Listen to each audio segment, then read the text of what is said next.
Hi, I'm Jeannie Ostis with the O team of Keller Williams. I've been selling real estate for over 15 years now, and our team has helped numerous clients through short sales, foreclosures, and loan modifications. If you're having difficulty making your payment, perhaps one of these options might be right for you. I wanted to take just a few moments and go through each of these with you. So let's start with short sales. First, what is a short sale? Well, simply put, it's when your house will not sell for as much as you owe on it. For example, you paid $300,000 for your home. You now owe $275,000, but the home will only sell for $250,000. You now will be short $25,000, hence the term short sale. Most of the major banks are doing short sales, as well as some of the smaller banks. Your mortgage company will need to approve the sale being short. If you have both a first and a second mortgage, both the first and the second need to approve the sale. So, you might be asking, is the bank simply going to forget about the $25,000 that you were short? Well, possibly, or possibly not. So let's talk about that just for a moment. It's called a deficiency. Some banks will give a full release of liability, meaning they're forgiving you for that deficiency. They report it to the credit bureaus as settled. They will not pursue you for that deficiency, and they'll send you a 1099 at the end of the year. Some banks will not forgive you or give you a full release of liability. They will approve your short sale, but they reserve the right to pursue you for that deficiency. Some banks might pursue you, others might reserve the right, but not pursue you in the end. So let's talk about your hardship. You have to have a true hardship in order to do a short sale of your property. These might include some that I've listed here: loss of income, divorce, medical bills, job transfer, excessive use of credit, and the list goes on. But you have to have a true hardship. Let's talk about what's not a true hardship.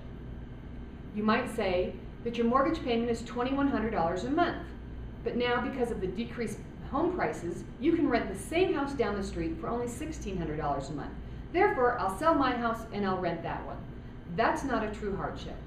Or another one might be, I can afford to make my payments, but I choose to make my kids' payment on their house instead so that they don't lose their home. The banks won't accept that as a true hardship either. So what if you're in foreclosure? A short sale might be an option for you still. If you've already been given your notice of election on demand, I urge you to call me immediately.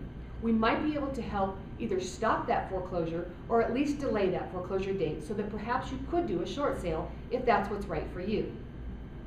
So let's ask, is a short sale right for you? Well, maybe or maybe not. We'll talk about the timelines of a short sale, and that might help you in making that decision. When you're doing if you're considering a short sale, I'd first like to recommend that you talk to a realtor, maybe even a bankruptcy attorney, an accountant, and make sure that you are talking to your bank. There's also credit institutions out there that can help you to decide if a short sale might be right for you. There's one in every county in Colorado. So the short sale timeline looks like this. First, we do a collection of the documents. Then we list your home for sale. We might have to go through a series of price reductions in order to get a good offer on your home. When we get that contract, we then submit it to the bank. An inspection is done on the home, and then the bank will order either a broker's price opinion, also known as a BPO, or an appraisal on the property to make sure that the offer that we have meets a true market value. It then gets sent to a negotiator, and your realtor and the negotiator start negotiating the short sale. The investor on that loan then has to review that and give you an approval as well. We then reconcile the approval with the net that the bank needs to get. An approval letter is then issued. An appraisal is now done by the buyer of your property. The buyer's loan gets approved, and then finally you get to closing. There are many differences between a short sale and a foreclosure. One of the biggest ones is how it affects your credit. You need to talk to either a bankruptcy attorney, an accountant, or a realtor to get more information on that. Keep in mind that starting the clock toward the repair of your credit will not begin until there is a sale of your property, whether that's a short sale or whether it's when the home is foreclosed. So let's talk briefly now about a foreclosure. A foreclosure, simply put, is when the bank exercises their right through the deed of trust to take back the ownership of your home due to you not making the payments, or staying with your promissory note. Once the bank has foreclosed, they have many rights. One is the right to evict you. They can also sell the property to someone else. They can come and change the locks, they can winterize the home, and they can pursue you for the deficiency once they do sell it. The foreclosure timeline looks something more like this. You stop making the payments. The bank starts to contact you through maybe phone calls or letters. The bank then sends you a notice giving you 30 days to get current on your loan, including all of your late fees. Then you get a letter from a foreclosure attorney. Next, you'll either receive in the mail or maybe even posted to your front door a notice of election and demand. This means that they're starting the pre-foreclosure process. You're given a foreclosure date, which is usually right around 120 days from the day that you receive your notice of election and demand.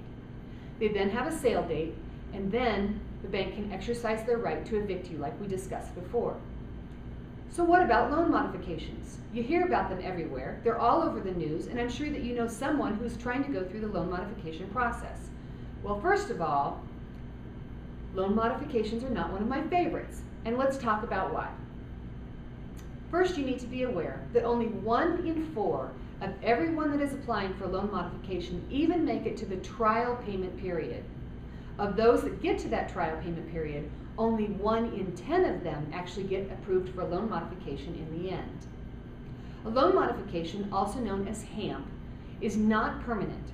It does not get rid of that extra principal, and it only temporarily decreases your payments. In addition, it will cause you to have a large balloon payment at the end, which is due upon the final payoff of your now modified loan. They take months or sometimes even years just to get to the trial stage. Loan modification trial payments are seen as not paid in full or not a full payment. It's not going toward your principal, and therefore you're continued to be reported as late to the credit bureau. And remember again, it does not stop the foreclosure clock. As of March of this year, it was reported on NBC that less than 6% of the hundreds of thousands of people who applied for loan modification actually got approved in the end. And remember, they are just temporary. So what do you need to consider? Are you behind on your payments? If so, can you catch up on your payments and all of your late fees and the accruing interest and get current again? If you want to stay in the home, this might be something that you have to do. Another thing to consider is your credit. Do you care about your credit score? This may help you decide if a foreclosure or a short sale is the right thing for you. Perhaps you should talk to a bankruptcy attorney. Can you apply for a Chapter 7 or a Chapter 13? Is that maybe the best thing for you? All of these have implications, so you need to talk to professionals about each one of these. So I would like to recommend that first, if you're even considering or even just late on your payments, give our team a call. Let's talk about the foreclosure, the short sale, maybe even your bankruptcy options. I also highly recommend that you talk to Jesse Ashenberg, who is a bankruptcy attorney. And finally, I would recommend that you talk to American Home Funding. They can talk to you about your credit repair, what it's going to take, and when you might be able to purchase a home again. So thanks for taking a few minutes with me. Please give me a call and let's talk through your options and where you are right now. Thanks again.